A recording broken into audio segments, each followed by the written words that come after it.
Muy buenos días, bienvenidos a este tiempo devocional, tu palabra para encontrar el camino. Hoy es 12 de septiembre del 2022. Vamos a continuar con la lectura cronológica de la Biblia en un año.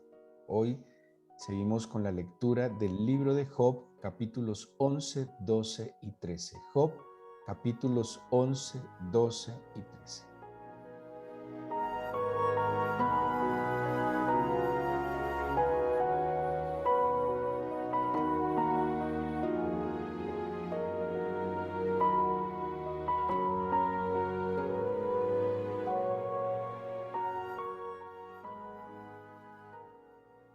Mirábamos la semana pasada cuando empezamos la lectura de este singular y maravilloso libro que, como hablábamos, son poemas, ¿sí? Es un libro eh, delicadamente tejido. De hecho, cuando lo vemos, si usted compara el libro de Salmos, si tiene la oportunidad de coger su Biblia física, y solo comparando visualmente el libro de los Salmos y el libro de Job, tienen una estructura muy similar, ¿sí? Y si usted coge otro libro cualquiera, como un profeta, se va a dar cuenta que es diferente a la estructura que nos muestra el libro de Salmos y el libro de Job. ¿Por qué? Porque así como el libro de Salmos son unos poemas, así como el libro de los Salmos son unas canciones, son unos cánticos, y están delicadamente diseñados, compuestos para que haya una rima, porque es una poesía, porque tiene unos colores particulares. Asimismo, el libro de Job. El libro de Job, como por ejemplo el capítulo 3 de Habacuc, que también lo vimos en algún momento, como el libro de Lamentaciones, que también son unos poemas, tienen esta misma forma que solo abriendo la Biblia y comparando se nota. Entonces tenemos que el libro de Job es un poema. De hecho, dentro del canon cristiano, hace parte del grupo de los libros que se van a conocer como libros poéticos o sapienciales, ¿sí? ¿Cuáles son los libros poéticos o sapienciales? Bueno, está Job, está Salmos, está Proverbios, está Cantar de los Cantares y está Eclesiastés. Estos 5 libros, si ustedes los ven visualmente, repasando las páginas de su Biblia, van a notar que a los ojos son similares y se conocen entonces como libros poéticos o sapienciales. ¿Qué hay en ellos? Una sabiduría particular.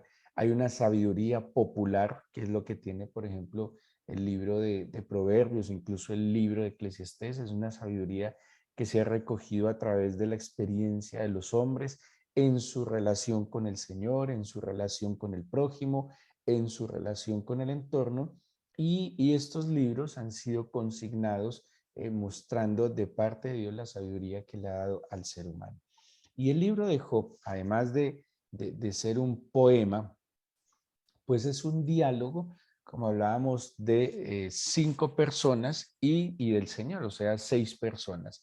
Job, 3 amigos de él, perdón, eran 4 amigos, Job, sus 4 amigos, ahí están 5, y el Señor. Y el libro se va a ir estructurando entre el diálogo.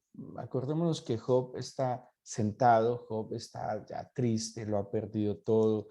Bueno, aparece también el diálogo con la esposa de Job al principio del libro, que este diálogo con la esposa de Job, pues no fue muy fructífero para Job. Luego Job se sienta, se queja, se lamenta por la situación que está viviendo, y después de que Job hace este lamento, empieza este diálogo entre sus amigos. Primero aparece Elifaz, luego Job le va a responder a Elifaz, luego Job va a argumentar como a favor de él, luego va a aparecer Bildad, que es otro amigo de Job, luego Job vuelve e interviene y se va a dar, y creo que lo van a ir notando, entre estos diálogos va a haber algunas acusaciones y algunas defensas, ¿sí? Y en medio de todo esto, bueno, Job también se justifica, Job también se defiende, los amigos desde su postura, habíamos visto que cada amigo representa como una forma de mirar la vida, incluso por los creyentes. Hablábamos de que Elifaz era un místico, que Bildad era un hombre firme, radical, que Sofar es un hombre dogmático y que Liu, que es el más joven de todos, es un joven elocuente, educado, de buenas expresiones. Cada uno de alguna manera representa, y no podemos decir tampoco, que no es correcto decir, que los amigos de Job son malos, ¿sí? O que los amigos de Job están muy mal y que cumplen una función mala. No, simplemente cada uno tenía una forma de ser y desde su forma de ser y desde su estructura mental intentaron ayudar a su amigo. No perdamos de vista que son sus amigos. Solo que, pues como nos pasa a nosotros seguramente en la vida, seguramente creyendo, pretendiendo hacer lo bueno, no necesariamente lo hacemos. Pero no podemos decir que los amigos de Job eran malos, que los amigos de Job tenían malas intenciones con Job. No, cada uno tenía una forma de ser, cada uno tenía una experiencia de vida, cada uno había construido un conocimiento del Señor, de la fe, de la amistad, de la vida. Y desde esa perspectiva, pues cada uno intentó aportarle a Job, que hay cosas en las que también, eh, mm, mire, la Biblia es algo tan sabio, es un libro tan extraordinario que no necesariamente uno solo aprende de lo que literalmente está escrito. Yo puedo aprender hasta el entorno y el contexto de lo que la Biblia me está planteando. Y cuando yo miro todo este diálogo que se da entre estas 5 personas, toda esta disertación de uno y del otro, en todos hay un anhelo que Job salga de su situación. ¿Cuál es la idea de cómo Job puede salir de su situación? Pues seguramente ellos van a creer y asumir que Job está en pecado y que necesita arrepentirse de ese pecado. Job, por el contrario, dice, no, yo no estoy podrido en el pecado, yo me he comportado bien, no necesito eso, ¿sí? Pero en todo hay una buena intención, solo que hay que discernir cómo poder enfocar o dirigir esas buenas intenciones que de tal manera sean conforme al corazón y a la voluntad del Señor. Hoy, los capítulos que tenemos hoy de Job, aparece en escena Sofar y aparece en escena Job. Y yo les decía el viernes que el libro de Job es un libro que hay que leer con mucha atención, que hay que leer con mucho sentido, como aconseja Nehemías 9:9, 8:8, perdón, Nehemías 8:8, que hay que leer con mucho detenimiento y entender quién está hablando y en qué momento.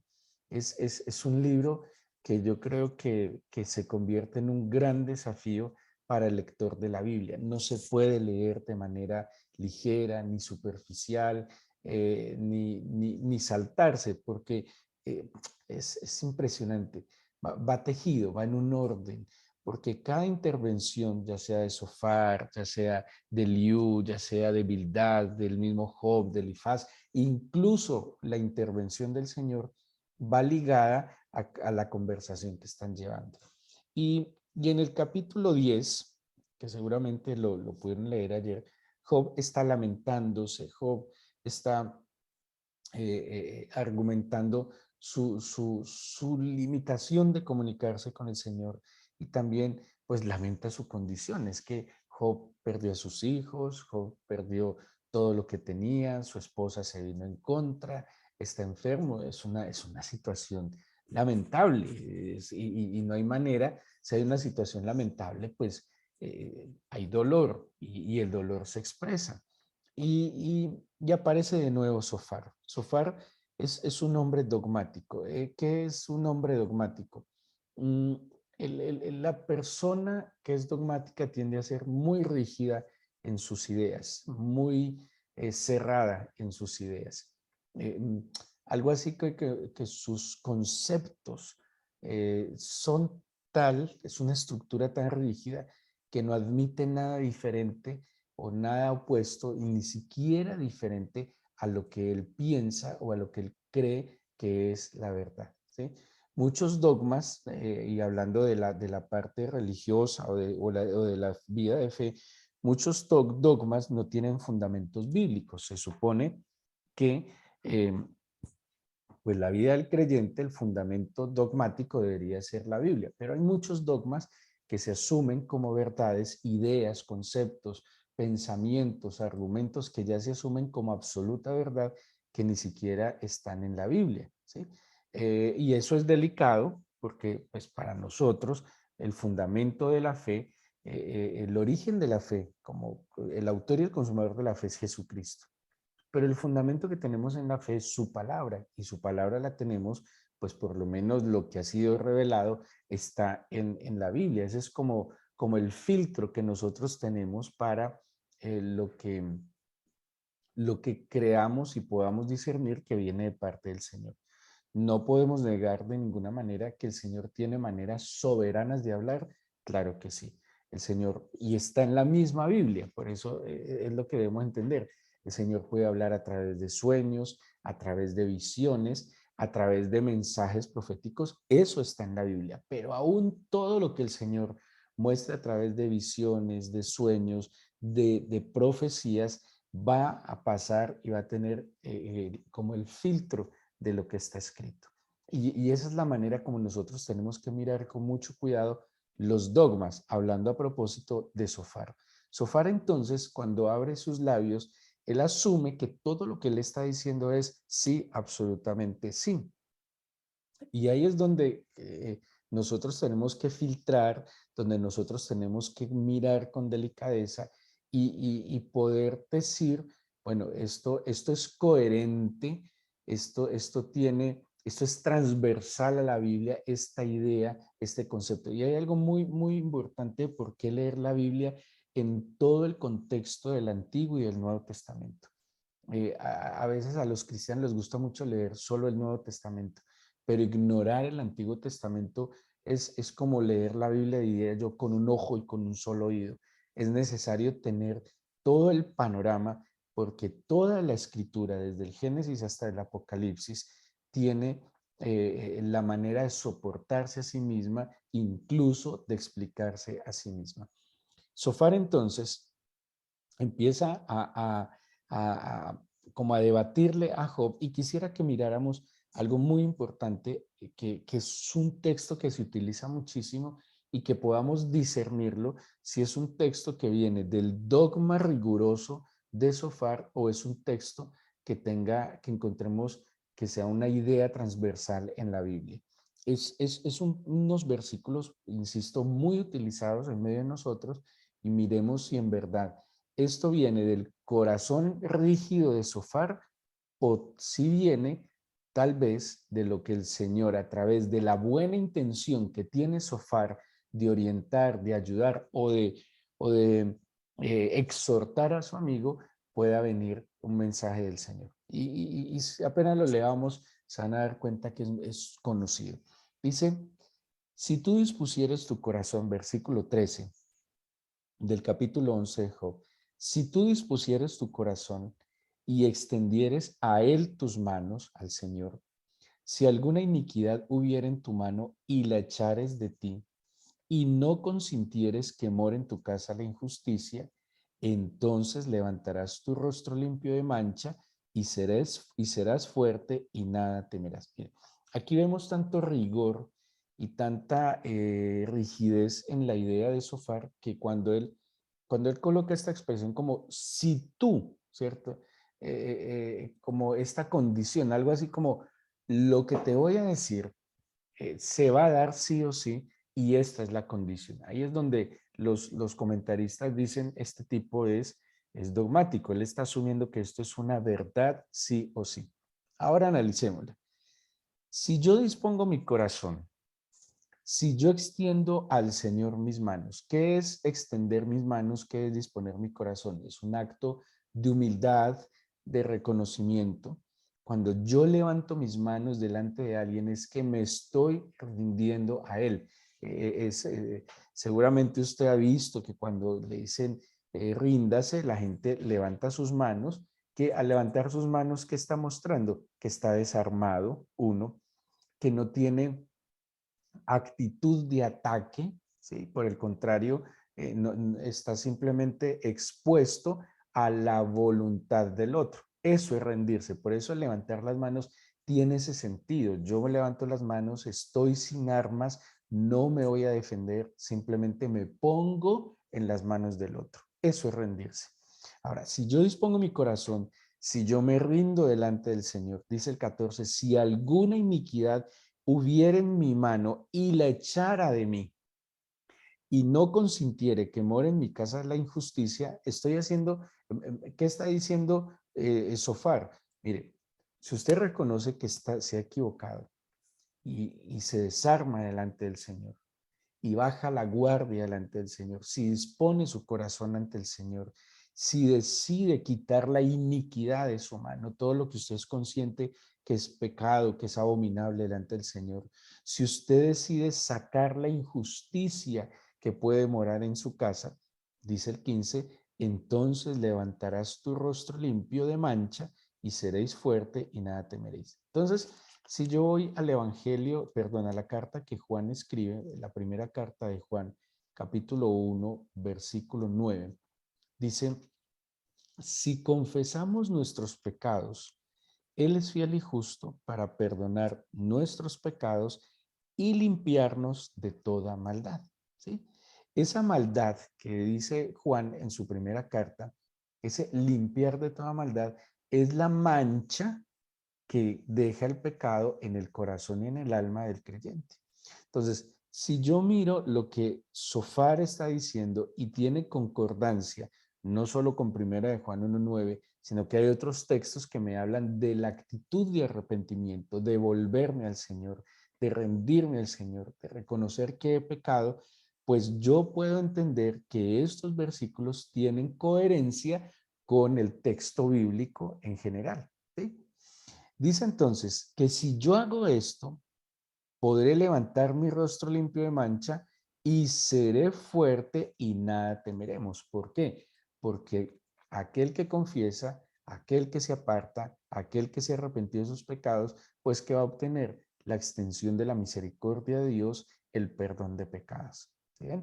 Que era lo que predicaba Juan el Bautista también, arrepentidos para que el reino de los cielos venga a vosotros. Y eso es lo que Sofar, que seguramente de una manera rígida le está diciendo a Job, pero podemos ver en estos versículos que tiene coherencia al texto bíblico. Dice el versículo 16, olvidarás tu miseria o te acordarás de ella como de aguas que pasaron. Y cuando yo miro, por ejemplo, este versículo en situaciones que me muestra la Biblia, y se me viene a la cabeza David. David pecó. El pecado de David fue gravísimo. El pecado de David fue no solo un adulterio, sino que también fue un asesinato. Cuando se enamora de Betsabé, la esposa de Urías Eteo, no solo adultera con Betsabé, abusando de su autoridad, sino que además asesina a su esposo. ¿Cuál fue la consecuencia del pecado de David? Bueno, la muerte de ese hijo que nace fruto del adulterio. Cuando el niño se enferma, David entra en duelo, en ayuno, se viste de cilicio, lloraba, se lamentaba en arrepentimiento, pidiéndole al Señor que lo sanara. ¿Cuál fue la consecuencia a la final? En últimas, el niño muere, pero luego David se levanta después de lamentarse, después de arrepentirse, él se levanta y sigue su vida y cambia su actitud incluso delante del Señor. Por más difícil que yo haya vivido muchas cosas como consecuencia de mi pecado, cuando yo extiendo a Él mis manos, cuando yo dispongo mi corazón, cuando quito, echo de mí la iniquidad, cuando no consiento que more en mi casa la injusticia, cuando yo recibo el perdón del Señor, aquellas cosas malas, ¿cómo las voy a ver? Como aguas que pasaron. ¿Qué me quedará? La gratitud, el reconocimiento de la bondad del Señor, el temor y el miedo a volver a pecar. Que eso, yo creo que todo el pecado debe dejar una instrucción de vida. Y la instrucción de vida es que si yo con estas actitudes y estos pensamientos o estos hábitos o estas decisiones que empecé a tomar me apartaron del Señor, me llevaron a la muerte espiritual, me llevaron a ir en contra de Él, pues el pecado también debería dejar una instrucción en la vida. ¿Cuál? Pues si estas actitudes, conductas, amistades, conversaciones o hábitos me llevaron a apartarme del Señor, pues yo tengo que aprender y yo tengo que entender, y hay unas señales que yo no puedo, o más bien hay unas señales sí que yo no puedo ignorar y que debo prender mis alarmas y saber que por ahí ese camino me va a llevar a la muerte y a la separación del Señor. Por eso dice, olvidarás tu miseria o te acordarás de ella como aguas que pasaron. Dice el 17, la vida te será más clara que el mediodía, aunque oscureciere, será como la mañana. Esto es coherente con el texto bíblico, claro, porque el pecado trae tinieblas. Ahora, ¿en qué no va a tener coherencia lo que estamos leyendo? Que lo que está viviendo Job no es por su pecado, ¿sí? Que lo que está viviendo Job no es consecuencia de que él estuvo en contra del Señor. Lo que está viviendo Job es la influencia, o más bien la obra del maligno en la vida de Job. Eso es lo que estamos viendo. Entonces, si habláramos del contexto, lo que Sofar le está diciendo a Job, podríamos decir claramente, no, no es lo que Job necesita escuchar. Pero que sea mentira en términos generales que está diciendo Sofar, tampoco. Porque para nosotros que no hemos sido tan rectos, justos y perfectos delante del Señor como lo fue Job, perfectamente este mensaje de Sofar sí es para nosotros hoy. Porque cuando pecamos, entramos en las tinieblas. Cuando pecamos, nos apartamos de la luz. Y el pecado definitivamente es caer en la densidad de las tinieblas donde no podemos ver, ni discernir, ni entender. Cuando pecamos, caemos en el caos, porque definitivamente las tinieblas van a traer caos, van a traer desorden, van a traer profundo vacío. Entonces, por eso dice Sofar, la vida te será más clara que el mediodía, aunque oscureciere, será como la mañana. Tendrás confianza, porque hay esperanza. Mirarás alrededor y dormirás seguro. Te acostarás y no habrá quien te espante, y muchos suplicarán tu favor. Todo esto que describe Sofar como consecuencia del arrepentimiento, como consecuencia de rendirse delante del Señor, como consecuencia de reconocer sus caminos delante del Señor, pues es el efecto de volver en amistad con el Señor. ¿Sí? Entonces, eso es lo que nosotros debemos tratar de hacer a la hora de la lectura de la Biblia, como este texto de Job. Mirar la coherencia con la demás Biblia. La Biblia se explica con la misma Biblia. Luego, bueno, dice el versículo 20, pero los ojos de los malos se consumirán y no tendrán refugio, y su esperanza será dar su último suspiro. ¿Cuál es el punto aquí? Que Job cree, perdón, que Sofar cree que Job sí es un pecador, que Job es un hombre malo porque no tiene lógica que alguien sufra tanto por ser bueno. Eso no lo pueden entender ni Sofar ni los demás amigos de Job. Por eso él le dice, arrepiéntete, vuélvete al Señor, vendrá la luz, será restaurado, lo malo que te pasa lo verás como aguas que pasaron. Pero Job no lo asume porque no tiene que ver con su realidad. Nosotros lo asumimos y no lo podemos descartar porque esto sí tiene que ver con nuestra realidad. Aquí hay como un método, si ustedes lo analizan, aquí hay un método de volver al Señor. Aquí hay un método de enderezar los caminos. Aquí hay un método de volver a entrar en amistad con el Señor. Y se lo da Sofar soberanamente a Job, que en su momento no lo necesitaba, pero que iba a trascender para nosotros.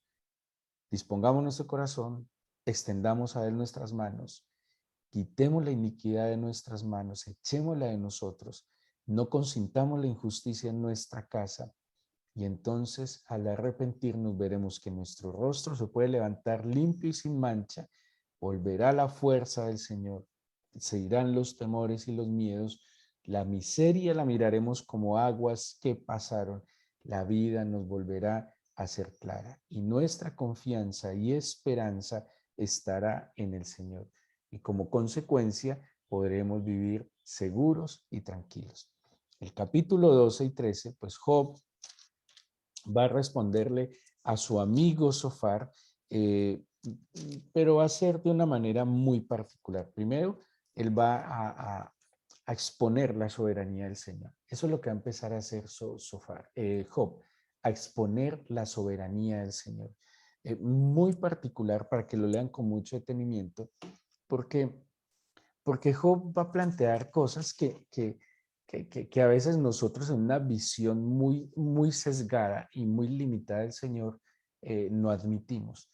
Y Job de una manera muy humilde reconoce que el Señor tiene todo el poder sobre todas las cosas y toda la autoridad sobre todas las cosas en el universo.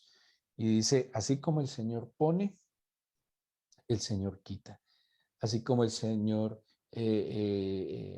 digámoslo así, hace salir el sol, pues también hace venir la lluvia. O sea, Job, de una manera muy humilde, aunque en dolor, no olvidemos que en Job hay dolor. Él dice, no, todo está en las manos del Señor, todo. Dice, con Él está el poder y la sabiduría. Él es el que tiene el consejo, la inteligencia, pero también Él puede quitar el consejo y la inteligencia. Como Él dota al hombre de habilidades y cualidades, Él también soberanamente se las puede quitar. Él como puede sacar a la luz, Él también puede traer la ignorancia, ¿sí? Entonces Job también empieza a asumir desde su dolor la soberanía del Señor. Y en el capítulo 13, Job, respondiéndole a Sofar, pues va a defender su integridad, ¿sí? Él va a seguir explicando, bueno, la verdad, eh, yo me comportaba bien delante del Señor y por eso sigo buscando su favor, por eso acudo a la misericordia del Señor, por eso acudo a la justicia del Señor. Bueno, Job tenía algo que aprender, que es lo que vamos a ir viendo en este libro. Job, además de comportarse con rectitud, en perfección, en temor, además de ser un hombre como dice la Biblia, recto, pues había cosas que aprender y Job las va a aprender. Job va a tener una experiencia muy profunda del conocimiento del Señor. Y es una experiencia que nosotros no deberíamos tener temor, sino por el contrario, de poder pues seguir un ejemplo de decidirnos por el Señor. Así que oremos, vamos a orar al Señor. Creo que estos versículos que están en el capítulo 11 son muy importantes para nosotros hoy, porque como les decía, a diferencia de Job, creo que nosotros sí le damos la espalda al Señor y necesitamos cada día, ¿por qué no?, volver en amistad con Él. Dispongamos nuestro corazón para que oremos.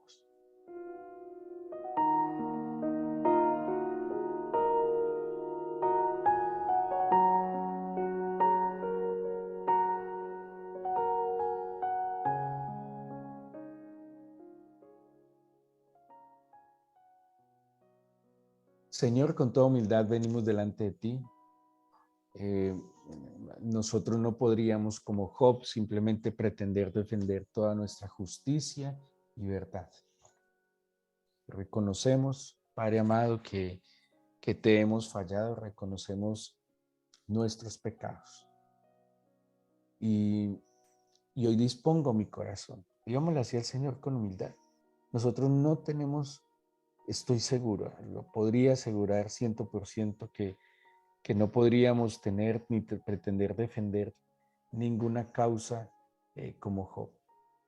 Señor, hemos fallado delante de ti, disponemos hoy nuestro corazón, extendemos a ti nuestras manos y, y te pedimos, como dice el Salmo 139, que escudriñes nuestro corazón y que mires si en él hay camino de maldad, de perversidad. Te pido, Padre eterno, que sea consciente de mis pecados. David decía, de mis errores que son ocultos, líbrame.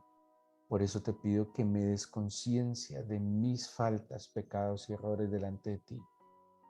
Te suplico, amado Padre, que sea la luz de tu Espíritu, con humildad permitiéndome reconocer lo que ha sido ofensivo delante de ti, incluso delante de mi prójimo, para yo quitar de mis manos la iniquidad. para levantar mi rostro limpio, sin mancha, al confesarte mis pecados, al ser perdonado y que tú limpies mi maldad.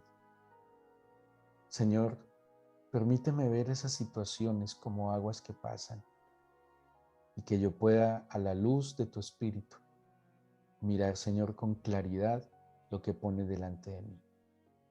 Amado Padre, yo te pido en el nombre de mi amado Señor Jesucristo, que la luz de tu Espíritu llegue sobre cada uno de estos tus hijos.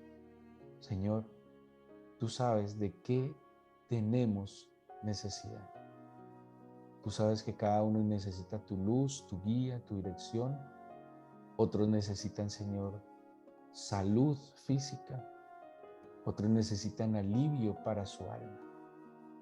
Con el anhelo, la necesidad, la fe y la esperanza que ellos hoy han madrugado, Señor, se han esforzado. Te pido que les respondas, que les ayudes, que les respaldes, que no dejes caer ninguna de sus palabras y de sus peticiones delante de ti. Que tu gracia, Señor, les acompañe siempre. Te pido, por favor, eterno, que extiendas entonces tu mano sobre cada uno de ellos. Que tu gracia, tu poder, tu bondad, tu sabiduría les guarde siempre.